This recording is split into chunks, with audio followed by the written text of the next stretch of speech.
안녕하십니까. 김종래 TV의 김종래입니다. 이번 시간에는 요즘 또 하나의 그 대권 주자로서 급속하게 부쩍 거론되고 있는 본인 의사와는 물론 상관이 없겠습니다만은 최재형 감사원장 얘기를 드려보겠습니다. 최 원장 얘기는 지난 4월 26일에도 한 적이 있습니다. 근데 이번에는 그와는 좀 다른 각도에서 말씀드려보자 합니다. 이번에 김호수 전 법무차관이 검찰총장의 후보자로 지명이 됐는데 이 사람 때문에 최 원장 주가가 이렇게 꽁꽁 치솟고 있는 겁니다. 왜냐? 김호수 전 법무차관을 청와대는 2번이나 감사원의 감사위원으로 밀었습니다. 그런데 최 원장이 이거 코드 인사는 곤란하다, 정치적 중립성에 해치는 사람은 곤란하다면서 2번이나 거절을 했어요. 거부를 한 겁니다. 대통령의 뜻을 거스린 겁니다. 그래서 이런 사람이 부쩍 이렇게 치솟고 있는데 본인 의사는 제가 확인할 길이 없습니다만은 만약에 최재형 원장이 한간에 거론되는 것처럼 대권 도전 의사를 굳혔다 이러면은 몇 달째 지금 이어져 오고 있는 윤석열, 이재명, 양강 구도가 거의 흔들리지 않을까. 이렇게 흔들 수 있는 사람은 유일한 사람이 아닐까 조심스럽게 전망을 해봅니다. 뭐 실제로 여부는 모르겠습니다만 하여튼 그럴 만한 이유가 있기 때문에 그렇습니다. 이 이재명하고 윤석열 양강 구도의 두드러진 특징은 이재명 경기지사나 윤석열 전 검찰총장이나 각기 자기 진영, 즉 여와 야에서 주류 정통 정치인으로 큰 사람들끼리 구도가 아니라 대결 구도가 아니라는 데 있습니다. 이재명 지사는 이낙연 전 총리 또는 정세균 전 총리처럼 주류 여권에서 성장한 직업 정치인이 아닙니다. 변방에 있는 비주류 출신입니다. 그러면 이제 와서 몇 달 안 남았는데 이낙연, 정세균 이 두 사람이 이재명 지사를 이렇게 오랫동안 양강 구도를 형성하고 있는데 따라잡을 가능성이 있느냐? 아니 직업 정치인으로 수십 년 생활을 해온 총리 그리고 총리까지 했는데 이제 와서 몇 달 만에 새삼 지지율이 올라갈 거다? 그렇게 보는 건 별로 그렇게 가능성이 없지 않나 싶습니다. 윤석열 총장은 더합니다. 윤석열 총장은 아예 직업 정치인이 아니에요. 정치인이 아닙니다. 평생 검사만 해왔어요. 정치적 검사였는지는 혹시 논란이 있을지 모르지만은. 근데 이런 인물이 홍준표, 유승민, 원우용 이런 사람들을 압도적으로 제치고 지금 몇 달째 지금 1위를 하고 있어요. 아마 여야 전체에서 1위 할 때도 있습니다. 이렇게 본다면 이재명 지사가 여권에 주는 파장보다는 윤석열 총장이 이렇게 1위를 하고 있는 것이 야권 인사들에게 주는 파장이 훨씬 더 파괴적입니다. 그러면 홍준표나 유승민이나 원희룡 이런 사람들이 윤석열 총장을 제낄 가능성이 많은가? 그래도 이 사람들 홍준표나 유승민이나 원희룡도 수십 년 정치를 직업적으로 해온 사람들이에요. 근데 이제 와서 그 몇 달 만에 뭘 만들어내겠습니까? 그러니까 이것도 역시 쉽진 않습니다. 본인들이야 뭐 다른 생각을 하고 있는지 모르겠습니다만. 무엇보다도요, 윤석열 총장이 반문의 최선봉에 섰다면 홍준표 의원이나 유승민 전 의원이나 원희룡 제주지사는 여기에 있어서는 정치 자산이 윤석열 총장보다 훨씬 못합니다. 이렇게 윤과 인은요, 윤석열 총장하고 이재명 지사는 어찌 보면 시너지 효과를 서로 주고받는 측면도 있어요. 그런데 이재명 지사는 여당 사람이라고 보고 윤석열 총장의 경우는 어떠냐? 윤석열 총장과 입지가 비슷한 사람에 있는 사람이 최재형 원장이에요. 근데 곰곰이 따져보면은 최재형 원장이 윤석열 총장보다 반문 행동에 있어서는 더 강하게 했다고 볼 수가 있습니다. 왜 그러느냐? 윤석열 총장은 추미애 법무장관하고 대척점에 있고 갈등을 일으켰습니다.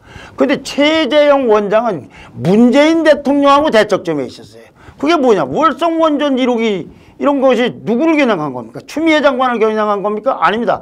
문재인 대통령을 직접 겨냥한 거예요. 그때 감사원 보고서에도 문재인 대통령 이름이 여러 번 나옵니다. 더군다나 실제로 윤석열 총장은 문재인 대통령에게는 불만이 없다고까지 했습니다. 이것이 바로 최와 윤의 큰 차이가 됩니다. 또 하나, 윤석열 총장은 검사 출신입니다. 최재형 원장은 판사 출신입니다. 이것도 또 보는 눈에 따라서는 평가가 다를 수 있는 부분입니다.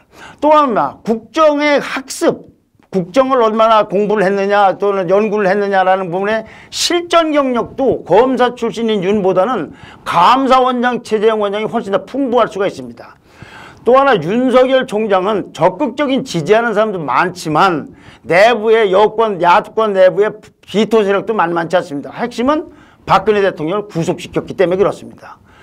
그런데 이재명 지사가 달리 생각해보면 이낙연 대표나 정세균 총리를 등 이런 그 정통 주류 사람들을 제끼었지만은 이재명 지사도 친문이나 진보 세력 일부가 여전히 거부감이 있는 것처럼 아까 말씀드린 윤도 야권 내부에서 거부 세력이 비토 세력이 있다. 근데 만약에 최재형 원장이 나올 경우에는 보수 진보 중에서 윤을 거부하고 윤을 비토하고 이재명 지사를 비토하는, 그러니까 이 두 사람에 대해서 별로 마땅치 않은 일부 사람들도 지지할 만한 이런 상징 자본이 있다. 거부 반응이 덜한 사람이다. 그런 얘기입니다. 또 하나 중요한 이유가 있습니다. 내년 대선은 이번 보궐선거에서 보았듯이 2030, 즉 MZ세대가 좌우할 가능성이 굉장히 큽니다. MZ세대는 다 아시다는 바와 같이 1980년 초 2000년부터 2000년 초에 출생한 밀레니얼 세대하고 1990년대 중반부터 2000년대 초반에 출생한 Z세대를 통칭하는 겁니다. 그러니까 18세 이상의 대통령 선거권이 있습니다만은 18세부터 대략 2030 세대를 얘기한다고 보면 됩니다. 정확하게 뭐 과학적으로 맞느냐 틀리냐를 떠나서. 자, 그럼 이런 세대들이 얼마나 되느냐?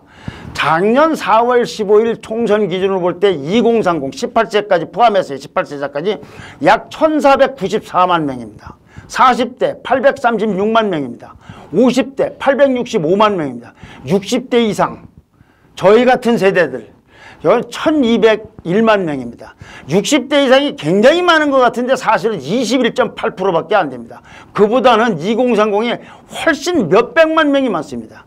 이와 같은 현실, 유권자의 분포에 대해서 정치 컨설턴트로 유명한 박성민 씨는, 저는 일면식은 없습니다만 글을 굉장히 잘 쓰는 사람입니다. 경향신문 4월 30일자 칼럼에서 내년 대선에서 민주당이 재집권을 하려면 2030 MZ세대에서 예전처럼 압도적 지지를 받아야 한다. 받지 않으면 불가능하다.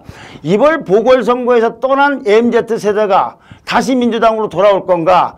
다 돌아오지 않고 50% 정도의 지지만 머무른다면 정권은 교체될 가능성이, 50%만 들어오면 정권 교체된다 이겁니다. 40% 지지만 받는다. 40%만 돌아왔다. 그러면 확실히 정권 교체될 것이다. MZ세대는 새로운 앞으로 향후 30년의 주역으로 떠오르고 있다. 지금 586 세대에게는 이 시대의 마지막 밤이고 MZ시대에게는 새로운 시대의 전야라고 했습니다.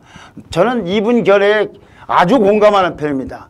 그 MZ시대는 저희 같은 60년대 이상이 아니고 MZ시대는 지금 정치권에 어떤 생각을 하고 있을까? 어저께요, 민주당의 초선 모임에 더 민초라는 모임이 있는데 거기서 2030 세대를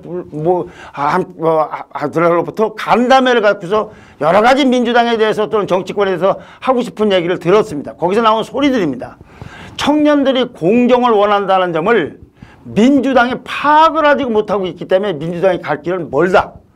조국 사태에 대해서 국민에게 사과했나 안 했나? 허위 인턴하고 표창장으로 대학 간 사람이 누가 있나? 출연료 편향성 문제에도 불구하고 김어준은 그럼 선역이란 말이냐? 한마디로 얘기하면 이들은 공정, 공존, 공생, 법치에 목말라 있다고 절규를 하고 있는 겁니다. 그러면 민주당 초선 모임에서 이렇게 했지만 그럼 국민의힘에 대해서는 어떤 생각을 하고 있을까요? 지난 보선에서요, 압도적으로 국민의힘이 이겼지만 국민의힘이 좋아서 투표했다는 유권자들은 7%밖에 안 됩니다. 민주당이 싫어서 국민의힘을 할 수 없이 찍었다는 사람이 68%예요. 그러면 보궐선거 후에 국민의힘을 보십시오.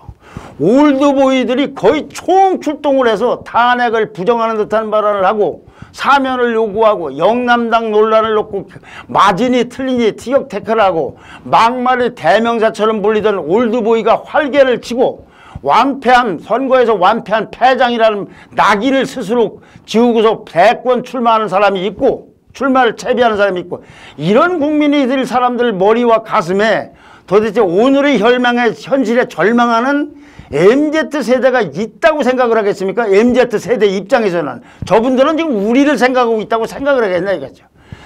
그렇게 본다면 최재형 원장은 아마 이런 MZ세대가 그나마 기대를 할 만한 인물이 아닐까 한번 생각을 해봅니다. 저는 무슨 이 최재형 원장을 뭐 두둔하고 이런 거하고 상관이 없습니다.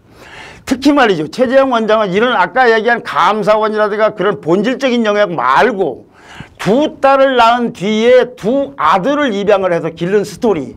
그 중에서 두 아들 중에 하나는 11살에 입양을 했어요. 그래서 핏줄이 달라도 함께 사는 세상을 일군 사람들, 그런 가정을 일군 이 감동적 스토리는 저희 같은 기성세대보다는 MZ세대에는 상상하기 어려운 엄청난 울림을 낳고 지금도 앞으로도 울릴 겁니다. 그만한 서사가 되는 겁니다. 오는 11일이 마침 또 입양의 날이기도 합니다. 물론 그가 대권이사를 붙였다 해도 난관이 많은 것도 사실입니다. 무엇보다도 그 사람이 그분이 권력의지가 그렇게 대단하냐, 아니면 현 문재인 정권이 문제점은 어느 정도 심각하다고 보느냐, 또 그걸 토대로 해서 나라를 끌고 나가다면 어떻게 끌고 나가냐는 그림을 갖고 있느냐 등등 여러 가지 논란거리가 있습니다. 그럼에도 불구하고 이렇게 언론에서나 여러 곳에서 최재형 원장을 주목하고 있는 이유는 윤석열 총장이 지금도 떠 있는데도 주목한 건 그만한 이유가 있다고 봅니다.